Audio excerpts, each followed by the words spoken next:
everybody, man. I'm your host, Ivy, and you're sparking up with VANSNWEED. Make sure you like, comment, and subscribe, and hit that post notification button, man. We got Kakea outside with us. Yes, indeed. How you doing? I'm great. It's a very nice day. It was raining a little while ago. Man. The sun is out. Beautiful. Love to see it. Love to see it. For sure. So on this show, we like to start from the beginning. Okay. Get a sense of who you are outside of your music, whatever you do. Yeah. So tell us about your upbringing, where you from, and yeah. Okay. Yeah, I'm from South Sacramento. All over the South. I grew up in you could say one-parent household. My pops was locked up most of his life. You know, and that kind of gave us a little peace of mind.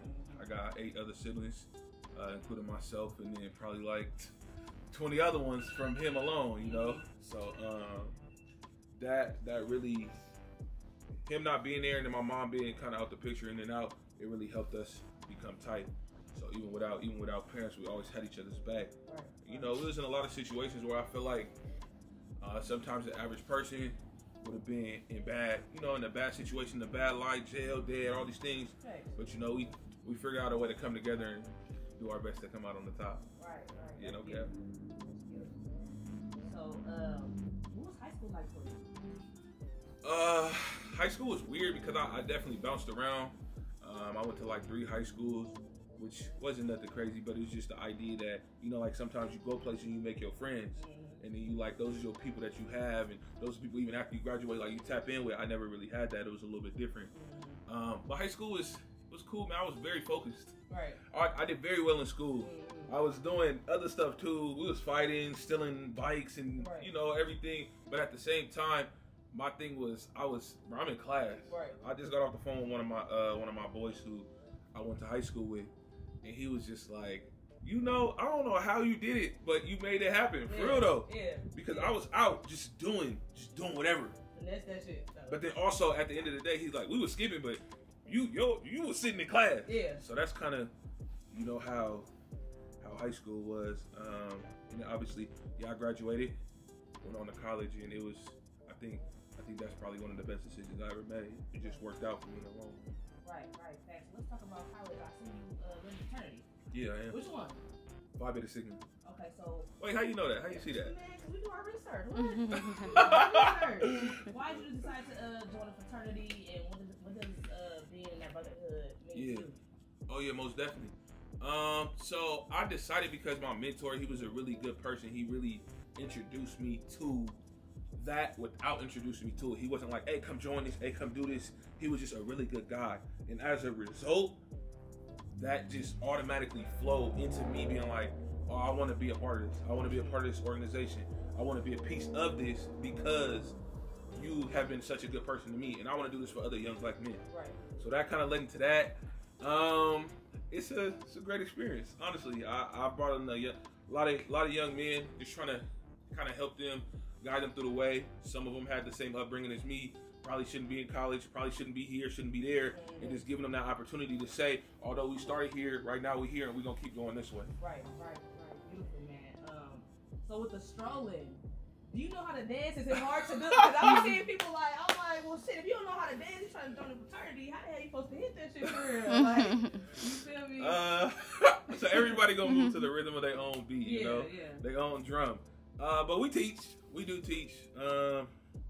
When I came in, I probably was cool. I probably was mid, but now I'm him though. So. Right. But now I teach. You teach all the youngins, and then as you go on, you might be a little awkward, and you get your own little swag with it. You get your own little bounce with it. You get your own little rock, and then that's when you get to see like, oh, that's why he's like that. He's been doing it for a minute. Right. Most of the time, you don't come in just tough. You don't come in hard. Right. You gotta really learn it. Yeah. Hey man. So you ever seen a movie called Burning Sands? Oh yeah, I seen that for sure. Man, that shit scarred me. I'm like, bro, is that what they be going through? Or nah, it's not like so that. One of the things like that. One of the things you see, it always say like this is a dramatization, you know? Yeah. So it definitely is. I watch it. We do show people that though, because we just, you know, we want to make sure that the air is clear though. Right. You know, like we want everybody to understand like this is a movie at the end of the day. Right. So see it as a movie. Same thing with what's the Stump the R? This is a movie. Right. There's stuff in here that is happening because it's a movie. So you know, just Yeah. Makes sense. I was like, well, shit. And hella movies, they doing the same thing. So I'm like, gotta be real. You feel me? Yeah. But so tell us a little bit about the college experience, like meeting people, making connections. Like, how was that for you? I think that's probably the most important part of college. The schooling and stuff, the learning is cool, but you learn about people and therefore you learn about yourself. Right. Like for me, I didn't really understand that how broke we was growing up. I didn't really understand how you supposed to have two people in your house, two parents or something like that. All of this stuff was just like normal, you know? So then when I went to college and I was meeting people who have different problem sets, people who are like, oh, my mom didn't give me this money this week. And I'm like, your mom usually give you this money. Right. And she don't get, you know what I'm saying? So then I'm seeing people's problems, and then that allowed me to see like some of my problems are just completely, they're different. And sometimes when you go to college, it allows you to see things through a different lens. Because when we're in these, you know, these high schools, a lot of the students, a lot of the kids, they're like us. We're all the same. We all broke. Everybody, somebody parent is gone, somebody in jail, cousins died, all these things that have happened. So it's just so normal to everybody around. So I think that is probably the biggest eye opener for me in college, and then networking. You meet people, like I said, my mentor, he's a great guy, still just doing his thing and pushing me forward in every endeavor that I do, making sure that I, you know, put my best foot forward. So in your, you know, you're meeting people when you graduate. Oh, I got a job. Oh, I got this. Oh, I got that. And then the fraternity, that's all networks. Oh, I'm in LA. I stay in LA. But if I didn't stay in LA, oh, I'm in LA. Oh yeah, come. I got a crib for you, bro. You know what I'm saying?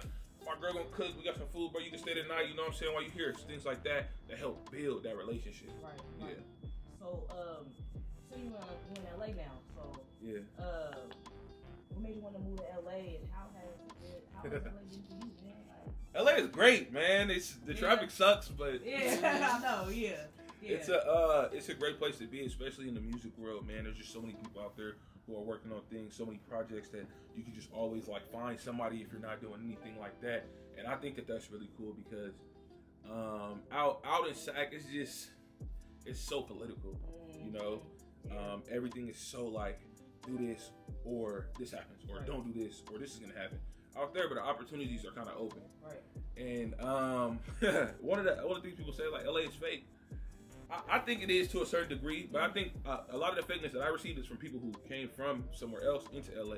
And they want to be this thing, this LA, that's so hard, blah, blah, blah, blah, type of thing. And then that kind of just rose over to a lot of the negativity.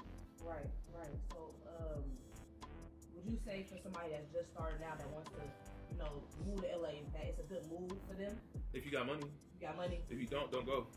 Say, sit a little bit. Stack you some cheddar and then go. It's expensive, you know. The bed's expensive too. So if you want to go out there with no paper, you're gonna end up, you know, unfortunately probably on Skid Row or somewhere that you don't want to be though. Just realistically, because the apartment, bro, go get you a box for $1,700. No bedroom, just a box. In the middle of nowhere, you gotta catch the bus everywhere. Come on, man. Brent Fayez said in this song, bro, he moved to LA and threw all his money away. He came with paper. So you gotta, it's really about, if you want to go to LA, at least have a foundation. Even if you don't have no money, oh, my cousin stays in LA, I know I can stay with him, but then you also have to be a good person as well. Because when you're using people as a resource, aka my cousin who stays in LA, you gotta make sure, in that house, you a mouse. If something dirty, I'm cleaning it up. Because I'm at my cousin's house, this ain't my house. I'm making sure that everything else, that he don't have to worry about nothing, because I got everything straight. So that's, if you have some type of resource and foundation, and you know you as a person are a good person, and you can go out there and stay with somebody or something like that, that's the only way I would move to LA. So what about the people that be like, man, I moved to LA and I came with $20 and I made away? Like, do you believe that can happen now? Because, you know, back then it probably was different, but now it's way more expensive. So do you feel like is that still possible? Now $20, come on, man. You gonna get on the metro and never go back, bro. You gonna just be riding on that one same bus. It's crazy though. Everything is super expensive, even groceries. I'm not gonna say it's impossible because anything is possible. But good luck though. I fuck with the hustle. Do your thing. For sure, man. Because people always be like, you know, I went to LA and I done made off my $20, making it sound like an American dream, but whole time, man, people be struggling off that. More power to you. Hey, look, me. I can't be broke, bro. I can't struggle, bro. It's not me. Man, on God. So, I want to talk about you being a seen that Brenda, Letitia, that little video with the sneakers and shit. I'm like, we got them for real. So, talk about your love for sneakers. Okay. I love sneakers as well, man. Yeah, I'm a huge shoehead, man. Everything. Everything, man. I know, like stuff is popular. It's hype beats. You know, everybody want the ones and the dunks. Let's talk about that. It's with you the know, ones, I'm tired of that because it's like that's the only one. Bro, ones ain't even comfortable like that. Right. Like, it's not even a comfortable shoe. I like the silhouette. Don't get me wrong. You see, there's a lot of them in the video, but at the same time, I take pride in the fact that I'm getting shoes from everywhere. Some Reeboks in my closet, New Balance 550s, New Balance 9960s. There's some Iversons in there. It's you know, CDG, Converse, all type of stuff. So I think my love for sneakers is how I like how they look. You know, I like how it looks. And then when I see them, I'm like, how can I put this together with an outfit? You know, and they'd be like, okay, I don't buy these. When I look at them, even if you know they might not be popular, okay, I can put this with this one go with this, like that. So that's kind of, and I didn't have no shoes growing up for real. You know, we had one pair of shoes every 2 years, things like that. So I think that's what made it happen. And for me, it's almost like an addiction. I'm like, whenever I'm there, I'm like, bro, I need these. For sure. Especially if you got it, why not, bro? To treat yourself, bro. Especially if you like, well, I ain't have it before, I can get it now. That's how I feel. Crazy. It's like, let me that's get it. That's how I feel. So yeah. That video you see, I built that closet. That's in my house. I built a little, you feel it, a little. Yeah. That's cool. That's a dope setup. You got TikTok? Yeah, I'll be on there a little bit. Start posting the little snoop. That's what everybody say. I'm trying to get on it. Come on, I take my word for it. I'm gonna get on my grind. Oh God, so with the hype beat shit, I kind of feel, you know, I love the sneaker culture, but I feel like it kind of ruined it. Yeah. Because you know, they make the prices go up for regular shoes. You feel what I'm saying? Like. We used to stand in line for the shoes, them for like $125, something like that. Now the same shoes we was getting like $400. You feel what I'm saying? It's crazy. It's a money grab though. When you think about it, people don't even care, bro. All these stores that pop up in the mall that are they're just for money, bro. I literally was in Fox Hills. They had 550. You know the New Balances. Yeah. In every store, you know, in those stores. They had them too, bro. Them shoes are what, 150, I think? Right. Stores, 700, 600. I'm like, bro, I could literally go next door and get these, bro. Yeah. Bro, I mean, the mall is crazy, bro. I'm in there, bro. He had the essentials in there for $200 with the Nordstrom tag on it still. That say $90, and Nordstrom's next door, bro. You just literally went next door, got the clothes, and then decided you want to charge me whatever you want. That's it's kind of crazy to me. At the same time, I'm like, I can't really knock the hustle, but it's fucking up the game for what it is, bro. It's not pure no more. Exactly. It's not really about the shoes no more. Y'all just want to, you know. It's money. Yeah, it's money, bro. Every shoe that come out, bro. All right, I can get 50 of these. I can get 50 of these. Man, it's not pure at all. Come on, man. You ever been to the sneaker con shit? I've been one time. You liked it? Yeah, it was cool. It was dope. Same thing though. It's a lot, but to me, it's a little bit different because it's not a corporation thing. It's like, all right, some of these people really spent their hard-earned time, hard-earned money into getting these shoes to get here. Obviously, some corporations there, some people who literally did this because they seen the hype of it. Right. But then also, it's a little bite on the black culture though too. Like, come on, man, everything is a bite on the black culture. Yeah, we know that. We know that. So, when you get dressed, what do you typically wear?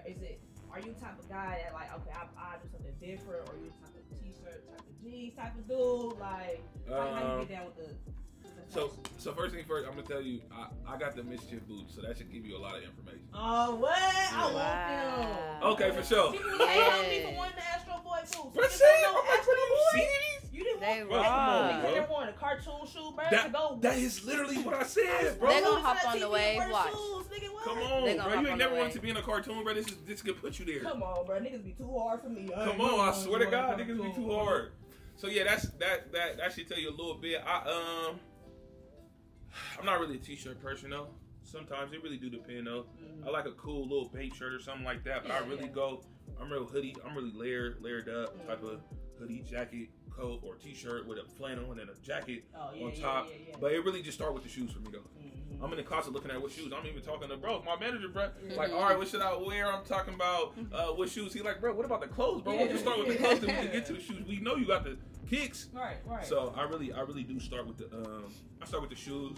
Look around, even like I said, when I'm shopping for clothes and stuff. I'm like, what shoes do I got to go with this? Or, but I'm also not a double matching person though. Mm-hmm. I put the brown shoes with the earth tone, green jacket or something like that, and really just put it together in a different type of way. Yeah. I hate that matching shit. Especially, I ain't gonna lie, I be the niggas that get straight out of jail, like the OG. Bro, it's Bay Area, bro. That shit is Bay Area like a motherfucker, bro. Goddamn orange shirt, orange jacket. Come on. Pants with the orange Come shoes. on. Goddamn. That Bay Area shit is crazy. Shout out to my niggas in the Bay. But my niggas dress straight off the mannequin and wear that outfit over and over again. Lime green shirt, the black pants, the lime green lines down the side, lime green shoes, lime green hat. You ain't even wearing it. That's the funny part. Oh my god. That should be so sick, but hey, do you, man? Yeah, do you, bro? It's not for me. That's all I'm. It's not for me either. But with the boots, are you gonna put them on, or are you just gonna put them on the shelf and just to have them? I'm gonna wear them at least 2 times. Yeah, got to. I gotta found somebody because they was arguing with me on Instagram. Hey, me too. Arguing with me, like I said what I said. Bro, yeah, when I got them, I posted them and I said, bro, go argue with somebody else, bro, because I don't care, bro. I don't care, bro. I'm gonna put on my cartoon shoes. Oh, God. I swear. Oh God, so Rare X brand. Yeah. Is that a clothing brand? Yeah, it is. Okay. Talk about that. That's my child, for real. I started that when I was in college. Right. Had a ton of support. Everybody was really, kind of. How did you find that? Because that's not on my page, though. I do my research. That's not on my page, though. You really gotta like. This is what we doing it for. You know what I'm saying? I fuck with it. Yeah, that's my child, man. When I was in college, that's when I kind of had the idea from my mentor. He was like, bro, you make all these designs for everybody. You do all these people's clothing brands. You do all this. You're so into fashion. Why don't you just do your own? And I was like, you right.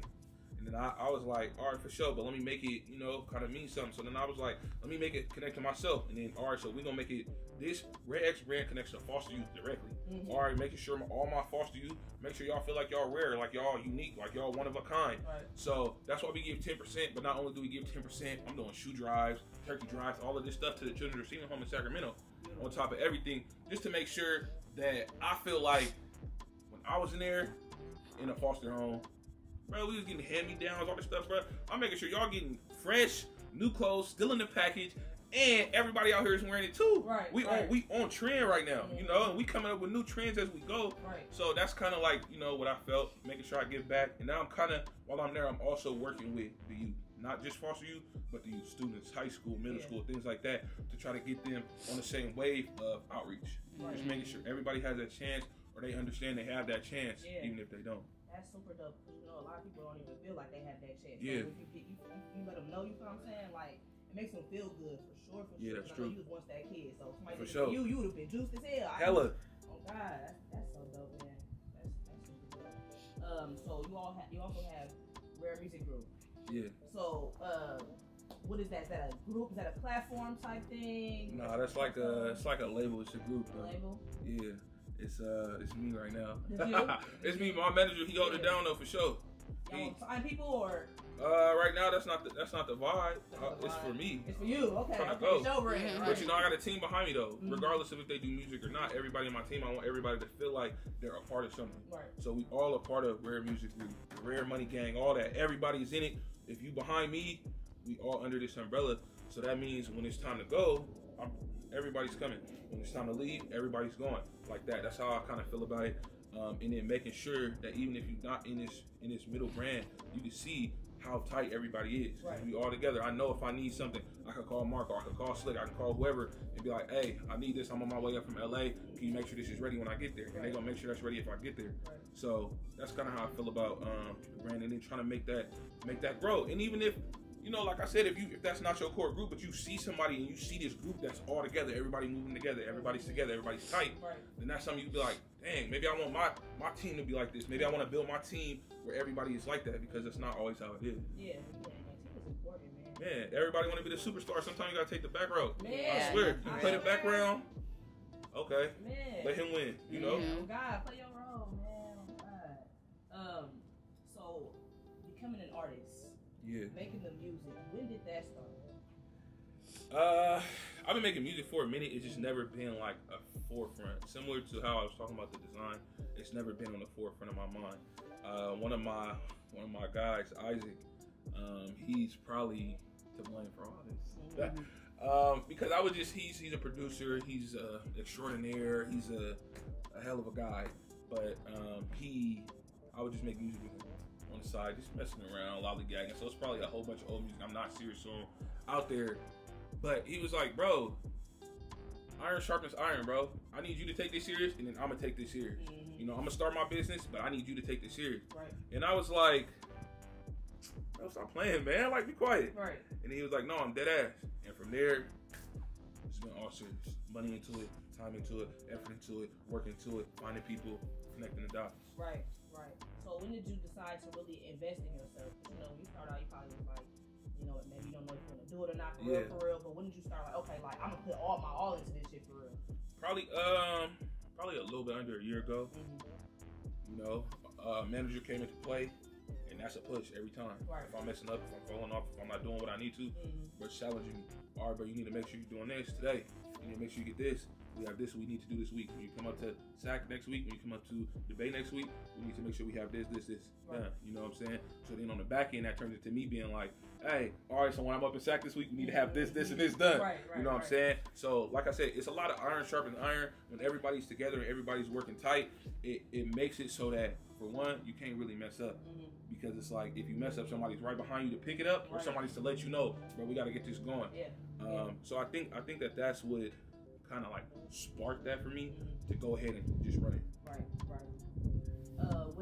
With having a manager, like, do you say that's super important with starting out or just being an artist, period? I think it's important if you are a person who is serious about it. If you kind of just playing around and you just want to like kind of just fit in, or like not fit in like that, but like get in and like just kind of mess around and stuff like that, I think that it's cool to not have one. But if you're kind of serious and you want somebody to, you know, kind of stay on your ass for real, right? Like, bro, get this done. Yeah. But you have to be a person who also accepts that too. So I kind of think it's to each his own. Some people don't need it. Some people do. Some people enjoy having it. But I'm hella busy all the time. So the fact of having a manager and a team to be like, hey, you need to get on this. Yeah. I'm like, oh shit, nigga, I forgot about that. Right. Like that. Hell yeah. So, how would you define your sound? That's a really good question. I think it's a little bit different, especially for Sacramento. I think it roots in kind of just how I grew up, taking things from other artists. My favorite artist is probably Jeezy. So you might hear some some Let's Get It, things like that I just kind of grasp. A lot of that sound, Wayne, that's my right there, him and Jeezy neck and neck type of. So a lot of the punchlines and things like that I bring in are you know, paying homage for real. So I think that kind of, you know, formed it. And my older brother, he used to live in New Orleans. He came in, he just coming in with all this down south music as I'm growing up. So that kind of gave me a little bounce sometime when I'm like, oh, okay. So it's kind of different, but I think that I'm trying to form it in a way because I feel like I can really do it. Yeah. I kind of go in whatever lane I want at that day, but I'm trying to hone it down so that when you hear this, you're like, oh yeah, he's supposed to be on there. Oh yeah, he's supposed to be that. Yeah, for sure. That Pray For Me record with D-Steve. That's my dog. He actually recommended you to come on the show, man. What's your relationship with him? That's my dog, man. We are two money getting niggas, man. Yeah. That's my guy for real, bro. I'm not gonna lie to you. That happened on accident. That relationship happened on accident, but it was just so genuine. It was so pure that it turned into something about, bro. 2 years ago, he hit me. He was like, "Hey, I need some clothes, bro. One of your dogs, he told me to hit you." And I was like, "Oh yeah, of course. You know what I'm saying? You know, usually you get the plug price. Like, oh yeah, my dude, he do this. He usually charge $500, but I'm gonna tell him $600. You know, but I was just like, yeah, bro, it's good. And at that time, it's kind of crazy because the week before he just got out. Yeah. And my sister's like, hey, play that new DC's, I'm back. And I was like, oh, that nigga dropped or something? Yeah. And then she playing it. Next week, I'm on the phone with Brody. He like, you know, I need some clothes. I was like, yeah. He was like, charge me whatever, I don't care, bro, but I see what you got over there. So help me get my stuff together. Right. So I was like, all right, for sure. So now, you know, it's really just, that relationship just built itself upon. I call him right now, he answer. Right. You know what I'm saying? What's up with my thug? Type of shit. You know? And, you know, he come to LA, slide to the crib, chill, hang out, come up here, slide to the house, all that. It's a real genuine relationship. It's not just based in like, oh, we do music together, oh, we do clothes together, but that was the basis of us getting money together and relying on each other back and forth that built our relationship that we had. Thanks. So how'd that record come about? See, Steez is another guy who was like, bro, you better take this shit serious, bro. You know, he was another guy like, bro, if you seriously, bro, put your stuff into it, put everything into it. Let's go. So I was like, all right. And he said, send me something. And I was like, all right, for sure. Right. Sent to Pray For Me. He sent it back very soon after. He was like, bro, I don't know what you was on. You on some Kanye West shit with this Pray For Me type shit. And he was like, I fuck with it. And, you know, that's how that came about. From there, other songs, and he's like, oh, I like what you're doing here. You don't gotta do this to be this. And I'm like, yeah, bro, that's not even me. Like, everybody wants to be super, super rough, tough, going, I'm cool, bro. Let's have fun. Let's chill, bro. I like to smile. I like to, you know, kick back and relax. So that's the type of vibe I'm on. But if stuff get tricky, it do, and we got to make the move happen. But that's not what I'm in there for. So, the record with the boys, I fuck with that one too. Might as well. Yeah, that one hard too, man. How's that connect? My manager, bro, he's cousins with cousins everywhere. See, that's why it's important to have a manager. Come on. Somebody gonna know somebody, bro. Gonna know somebody. Bro, he a guy who every time we meet somebody in a different place, he's like, hey, who you know in the music industry? Oh, I know this person. Oh yeah, I got an artist, bro. Let me show you him. You listen to him. Oh yeah, he tight. Oh yeah, I like this Kakea right here. I like this one. Oh yeah, can we connect with your person that you know over here or this like that? So he's really good at that. And like I say, cousin everywhere. So it's like he make that connection with other people, and that was automatic. The boy, we popped up in the studio. He came through, did the song, shot the video the next day. It was okay. He was fucking with it. Yeah. I want to talk about your views, man. You don't have like hella music videos out, but the views. Hey, look, people fuck with you, obviously. Yeah, it's tough, man. I get that low key a lot on my Instagram because I'm like, bro, the views be on Instagram alone be like 20K. Yeah. But I really do think that it's a lot of just support from my core group. Same thing with the brand. Every time I drop something on the brand, sell out every single time. So I think it's just a different level of support, and especially being from Sacramento, the support is just different. I've been in Sac, I've been in Dago, I've been in LA, I've been in all these places, so I know all these people. They sending the shit to me. Niggas playing this shit on their story, sending it to me. Hey, look at this person listening to your song. Right. Look at this person listening to your song. And I kind of think that's kind of how that rolled. And the DC's went out. I think that gave me that boost from the jump. First song out, he gonna get 50K off rip. Yeah. He gonna get 100K. Yeah. So you push that, and then I turn that into that. I run my own channel, then I got the boy. That's gonna turn into views just automatically. So I think I'm my gratitude is high for the people who kind of gave me that little boost on the views. For sure. So Rare Tribe is the last project you dropped. Can we expect another? That's not a real project. I went to Chicago. Some producers flew me out to Chicago. I was BSing. I was lollygagging. I wasn't serious. It's cool. There's some cool little songs on there. But like I said, it's not serious. Definitely a project within the next 2 years. So that's what I said. In the next what? 2 years. Goddamn. Not a tape, nothing? You never know. It could be one this year. I could drop one tomorrow. But in the next 2 years, I'm on single waves though. I'm on singles, videos, hard songs. Tough collabs with other people, and a lot of my own stuff that I got coming out right now though. Too. Right. Yeah, we've been seeing you with the online record, the live performance. Oh yeah. I fucked with that one. Thank you. It was a vibe. What made you want to do a live performance? So my guy shoot something. He really just was like, come do this, and I was like, oh, for sure. Oh yeah, that's easiest. And then I had to choose a song, and I'm like, this is a really good song because it's contrasting from the sound, and that's kind of what I was talking about. It's a completely different sound, and might as well or Pray For Me. It's in a whole different lane. Right. And that's another thing. The Steve was like, bro, what the fuck? What were you doing on here? Like, nigga, what made you think of this shit? Yeah. And it's just like the contrast is kind of what makes me me. I can be over here and be doing, or I can be over here and be like, ooh. The ability to be on both sides, and I think that's kind of what's missing in Sacramento. Yeah, that's the type of artist when you could fit into the different elements. Everybody, your whole like fan base is different people. You know what I'm saying? It's not just one crowd; it's everybody. That's what you get the most love. Definitely that. So, it says in your bio, "I do more than you ever know." Right? You not only make music and do all this other shit, but you make cover art too. I do everything. You make what the hell? If it's about some money, I'm doing it. Man, I'm not gonna lie, I shoot photos on Rare X. I do all my own stunts. Damn. Everything, all my own stunts. I'm doing the photos, videos, clothes. I design the clothes. Yeah, I sell the clothes. All that. Yeah.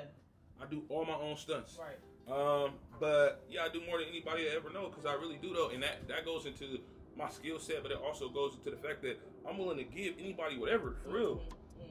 Like if I feel like, and this is not to say like, all right, bro, we finna go give 100 pieces to the homeless people, bro, record it. Right.